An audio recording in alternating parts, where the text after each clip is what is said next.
La réception de mariage était tout ce que ma sœur, Mélanie, avait toujours désiré. Un lieu élégant avec vue sur la baie, un quatuor à cordes, une tour de champagne, 200 invités en tenue de soirée. Elle avait travaillé dur pour ce moment, planifié chaque détail, et elle le méritait. Ce qu'elle ne méritait pas, c'était d'utiliser son toast de mariage comme une nouvelle occasion de me rabaisser. Et je tiens à remercier ma famille, a dit Mélanie dans le microphone, rayonnante dans sa robe de mariée. En particulier mes parents qui m'ont soutenue tout au long de mes études de droit. Contrairement à certaines personnes, j'ai choisi une carrière stable.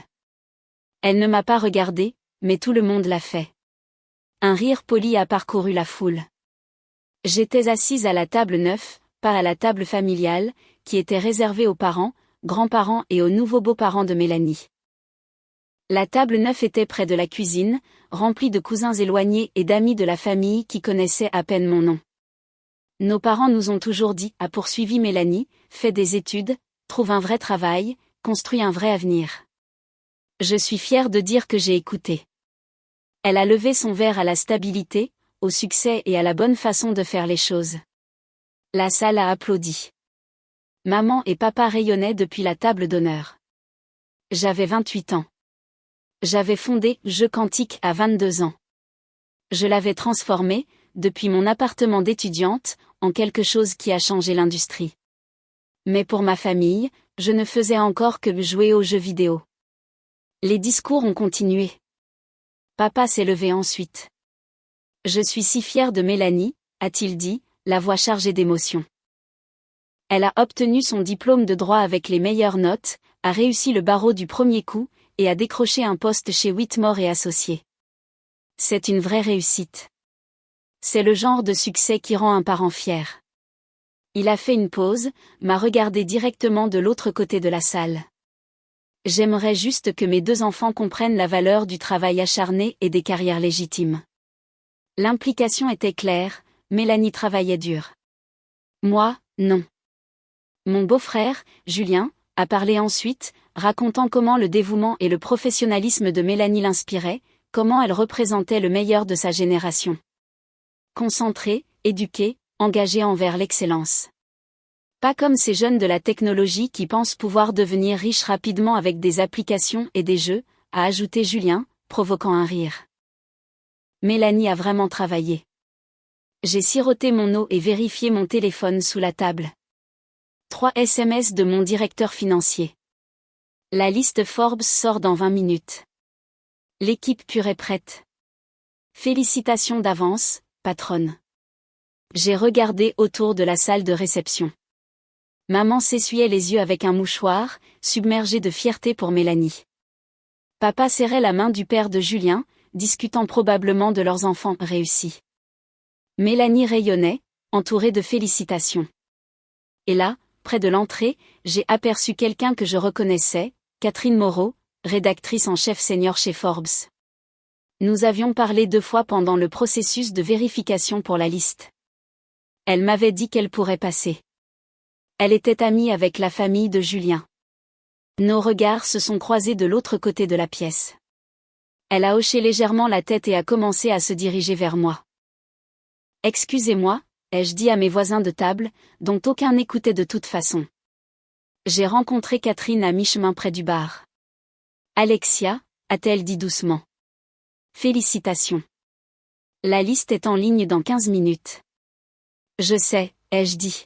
« Ta famille n'est pas au courant, n'est-ce pas ? » ?»« Non. » Elle a jeté un coup d'œil vers la table d'honneur où mes parents étaient assis. « Ça va être un sacré moment. » « C'est une façon de le dire, ai-je répondu. Nous avons parlé quelques minutes de l'article de Forbes. Un portrait complet de la plus jeune milliardaire autodidacte de l'industrie du jeu vidéo. 28 ans, une fortune nette de 2,1 milliards d'euros, une valorisation d'entreprise de 8,5 milliards d'euros après notre dernière levée de fonds. Je Quantique comptait 1200 employés dans 4 pays. Notre jeu phare avait 85 millions d'utilisateurs actifs. Nous avions révolutionné l'architecture des jeux mobiles et étions sur le point de lancer une plateforme alimentée par l'IA qui changerait à nouveau l'industrie. Mais pour maman et papa, je gâchais ma vie avec les jeux vidéo. Catherine a vérifié son téléphone. C'est en ligne. Forbes vient de publier. En quelques secondes, les téléphones ont commencé à vibrer dans toute la réception. Doucement au début, quelques invités vérifiant les notifications, regardant leurs écrans avec surprise, chuchotant à leurs voisins. Puis d'autres téléphones sont sortis. Les chuchotements sont devenus plus forts. J'ai vu cela se propager dans la pièce comme une vague. Table par table, les gens vérifiaient leur téléphone, lisaient quelque chose, semblaient choqués, me regardaient. Mélanie était toujours près du gâteau, riant avec ses demoiselles d'honneur, inconscientes. Puis quelqu'un à la table d'honneur a vérifié son téléphone. Le père de Julien, un homme d'affaires qui se tenait au courant des listes Forbes. J'ai vu ses yeux s'écarquiller. Il s'est penché vers papa, lui a montré l'écran. Le visage de papa est devenu pâle. Il a pris le téléphone, a lu, relu, puis s'est tourné pour me regarder de l'autre côté de la pièce. Maman a remarqué son expression, lui a pris le téléphone. Sa main s'est portée à sa bouche. La musique du quatuor à cordes semblait s'estomper. Plus de gens vérifiaient leur téléphone maintenant. Le bourdonnement des conversations passant de la célébration de mariage au choc et à la confusion. C'est vrai? C'est son frère, Alexia Moreau. C'est la sœur de Mélanie, la milliardaire du jeu vidéo. Mélanie a finalement remarqué que quelque chose n'allait pas. L'énergie dans la pièce avait changé. Elle a regardé autour d'elle, confuse, puis a vu tout le monde fixer leur téléphone et moi.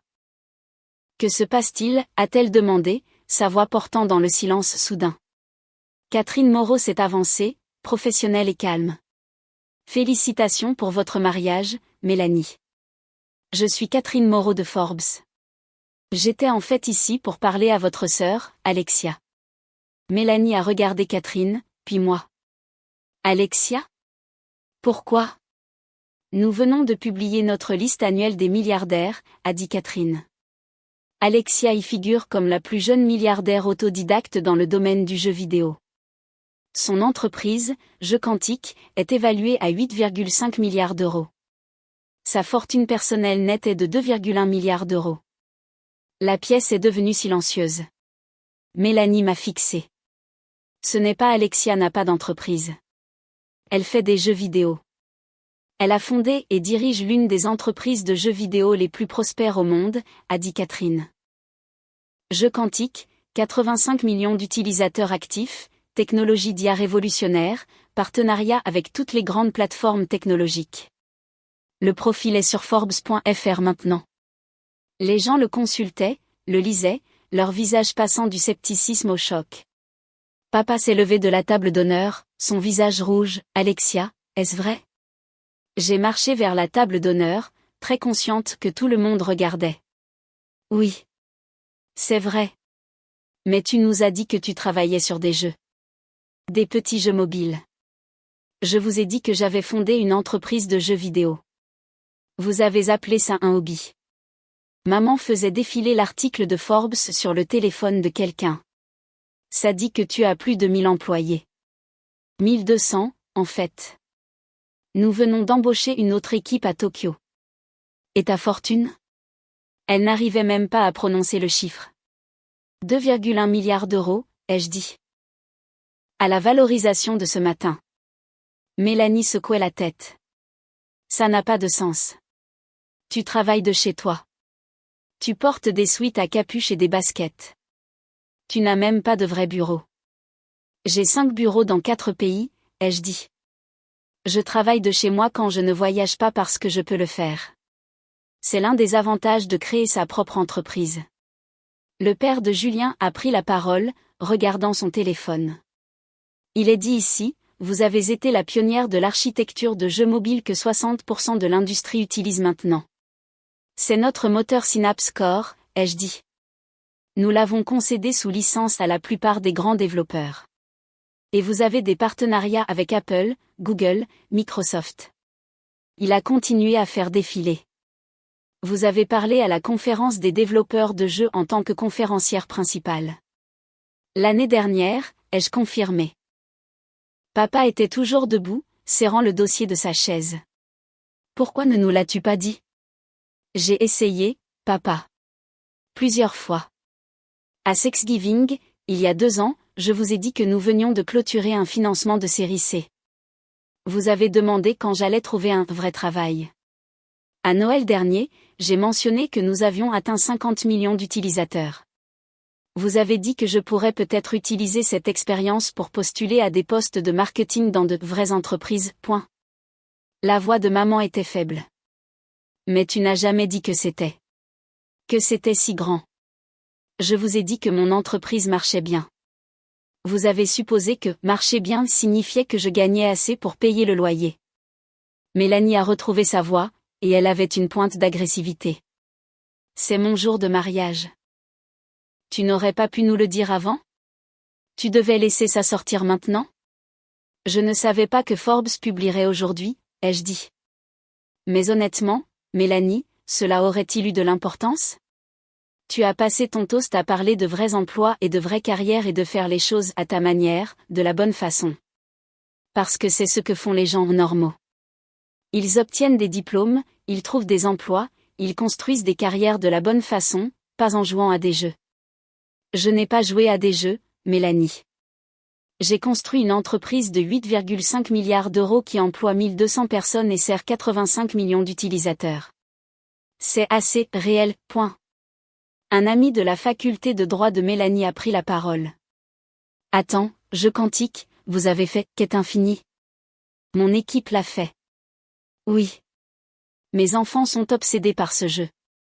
Les enfants de tout le monde le sont. C'est partout. Un autre invité a ajouté. Vous êtes celle qui a développé ce système d'IA dont tout le monde parle? Celui qui va changer le jeu mobile? Nous annoncerons la plateforme complète le mois prochain. Julien me regardait comme s'il ne m'avait jamais vu auparavant. Pendant le dîner de répétition, je t'ai dit que les jeux vidéo étaient pour les enfants. Je t'ai dit que tu devrais envisager la faculté de droit. Je me souviens, ai-je dit. Et tu n'as rien dit. Qu'est-ce que j'étais censé dire, Julien? Tu n'étais pas intéressé par une conversation. Tu donnais des conseils à quelqu'un que tu supposais en avoir besoin. Papa s'est rassis lourdement. Autour de la pièce, je pouvais voir des gens consulter des articles, regarder des interviews que j'avais faites, trouver des photos d'événements industriels où j'avais parlé lors de panels avec des PDG de la technologie et des capital risqueurs. Mon oncle Richard s'est approché, téléphone en main. Alexia, cet article dit que tu as refusé une offre d'acquisition de 3 milliards d'euros de Microsoft l'année dernière. Ce n'était pas la bonne décision pour l'entreprise. Tu as refusé 3 milliards d'euros. Je construis quelque chose de plus grand qu'une sortie rapide, ai-je dit. Maman pleurait maintenant, mais je ne pouvais pas dire si c'était de fierté, de honte ou de confusion. Pourquoi ne savions-nous pas? Comment n'avons-nous pas su?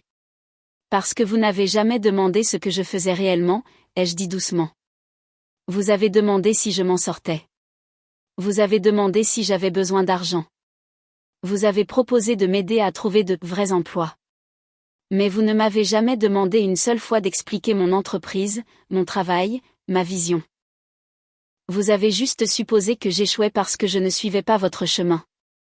La demoiselle d'honneur de Mélanie a pris la parole, essayant de sauver le moment. Eh bien, c'est une nouvelle passionnante.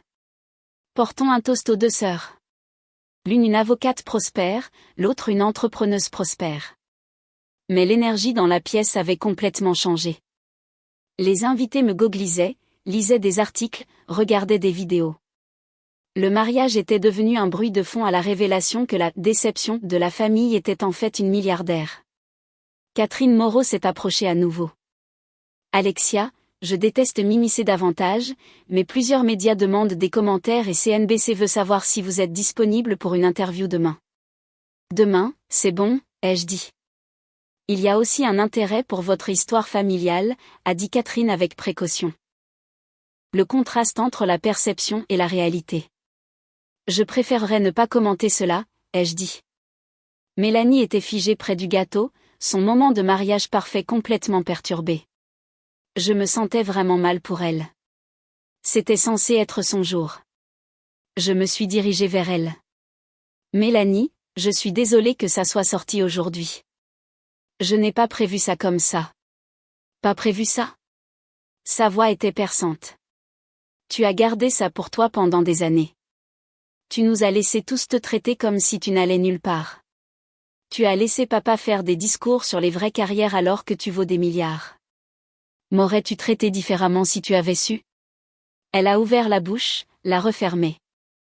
Nous connaissions toutes les deux la réponse. C'est ce que je pensais, ai-je dit. La réception a continué tant bien que mal, mais ce n'était plus jamais pareil. Les gens continuaient à m'approcher. Certains sincèrement intéressés par mon travail, d'autres soudainement intéressés par des opportunités d'investissement ou des emplois pour leurs enfants ou des contacts. J'aurais pu. Papa a essayé de me parler 3 fois. Chaque fois, il a commencé par une version de « je ne savais pas » ou « tu aurais dû nous le dire ». Maman m'a prise à part vers la fin de la soirée. S'il te plaît, comprends, Alexia. Nous nous inquiétions juste pour toi. Nous voulions que tu aies de la sécurité, de la stabilité. Nous voulions que tu ailles bien. Je vais bien, maman. Je vais bien depuis 6 ans. Vous avez juste refusé de le croire. Mais comment étions-nous censés savoir? Tu n'as jamais. Je vous l'ai répété. Vous n'avez pas écouté. Le père de Julien m'a accosté près du bar. Alexia, je travaille dans l'immobilier commercial. J'aimerais discuter d'opportunités. Votre entreprise doit avoir besoin d'espaces de bureau, de locaux commerciaux. Mon directeur financier s'en occupe, ai-je dit. Bien sûr, bien sûr. Peut-être pourrions-nous prendre un café. J'aimerais en apprendre davantage sur votre entreprise. Tout le monde voulait quelque chose maintenant. Maintenant qu'il savait. Alors que la réception se terminait, j'ai trouvé Mélanie seule un instant, fixant son gâteau de mariage. Je suis désolée que ton jour ait été détourné, ai-je dit. Elle ne m'a pas regardée. Tu sais ce qui est le pire? Tout le monde va se souvenir de mon mariage comme du jour où nous avons découvert que ma sœur était milliardaire. Pas comme mon jour de mariage, mais comme ton jour. Ce n'est pas ce que je voulais, n'est-ce pas? Elle m'a finalement regardée. Tu es restée assise là toute la nuit à nous écouter parler de vraies carrières et de vrais succès en sachant que tu pouvais lâcher cette bombe à tout moment. Je n'ai rien lâché, Mélanie. Forbes a publié sa liste. Je n'avais aucun contrôle sur le timing. Mais tu savais que ça allait arriver. Tu aurais pu nous prévenir. Nous préparer comme tu m'as préparé pour ton toast où tu as insinué que j'étais paresseuse et sans succès. Elle a tressailli. Je t'aime, Mélanie, ai-je dit. Je suis fière de toi d'être devenue avocate, d'avoir travaillé dur, d'avoir atteint tes objectifs, mais tu n'as pas pu me rendre l'appareil. Tu as supposé que parce que je ne faisais pas ce que tu comprenais, je ne faisais rien d'utile. Tu fais des jeux vidéo, a-t-elle dit. Mais il y avait moins de conviction dans sa voix. Non, j'ai construit une entreprise qui apporte de la joie à 85 millions de personnes, qui emploie 1200 personnes qui soutiennent leur famille avec de bons salaires et des avantages sociaux, qui a été pionnière dans une technologie maintenant utilisée dans toute une industrie. N'est-ce pas utile? Elle n'a pas répondu. J'ai quitté la réception tôt avant la fin officielle. Catherine Moreau m'a raccompagnée. C'était intense, a-t-elle dit. C'est un mot pour ça. Pour ce que ça vaut, l'article reçoit un engagement énorme. Votre histoire résonne avec beaucoup de monde. L'enfant sous-estimé qui a bâti un empire. Je ne l'ai pas construit pour leur prouver quoi que ce soit, ai-je dit. Je sais, a dit Catherine. C'est ce qui le rend plus puissant. Le lendemain matin, mon téléphone a explosé. Des SMS de ma famille élargie dont je n'avais pas eu de nouvelles depuis des années. Des messages de félicitations, des demandes de prêts, d'investissements, d'opportunités d'emploi. Soudain, tout le monde voulait se reconnecter. Mélanie a envoyé un SMS. Maman et papa veulent dîner pour parler. Viendras-tu? J'ai fixé le message pendant un long moment. Finalement, j'ai répondu, j'ai besoin de temps. 3 jours plus tard, j'ai fait l'interview sur CNBC. Ils ont posé des questions sur jeux quantiques, sur notre technologie, sur notre vision de l'avenir. Ils ont aussi posé des questions sur ma famille.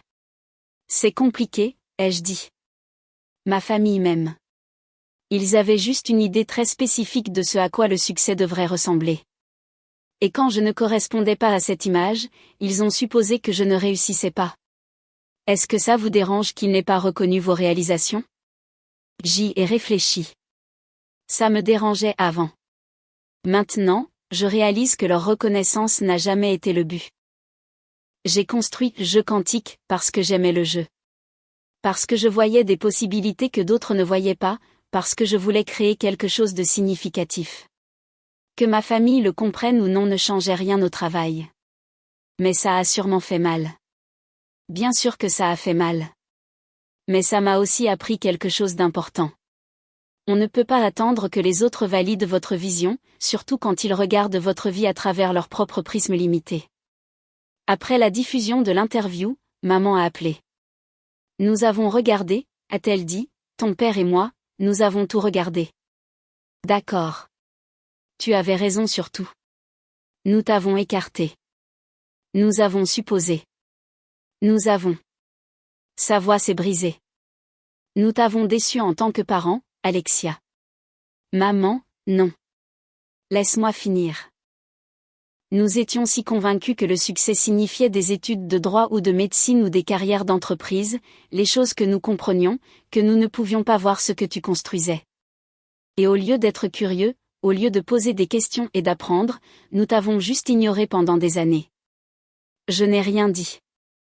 Ton père veut te parler. Mélanie aussi, ils sont tous les deux là. Viendrais-tu, s'il te plaît? J'ai regardé par la fenêtre de mon appartement, mon penthouse de 6 millions d'euros dont je ne leur avais jamais parlé, la ville en contrebas. Je viendrai, ai-je dit, mais j'ai besoin que vous compreniez quelque chose d'abord. N'importe quoi. Ce n'est pas une question d'argent, de succès ou de liste Forbes. C'est une question de respect, de me voir tel que je suis, pas tel que vous vouliez que je sois. Si nous voulons reconstruire notre relation, cela doit changer. Je comprends, a-t-elle dit. Nous comprenons. Et nous sommes prêts à vraiment écouter maintenant. Et, ai-je dit, je serai là ce soir. J'ai raccroché et suis resté un instant dans le silence.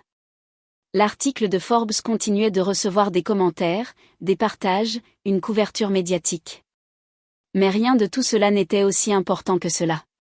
La chance d'avoir une vraie conversation avec ma famille. Enfin. Si nous pouvions réparer ce qui était brisé, je ne savais pas. Mais pour la première fois en 6 ans, ils étaient réellement disposés à me voir. Et c'était un début.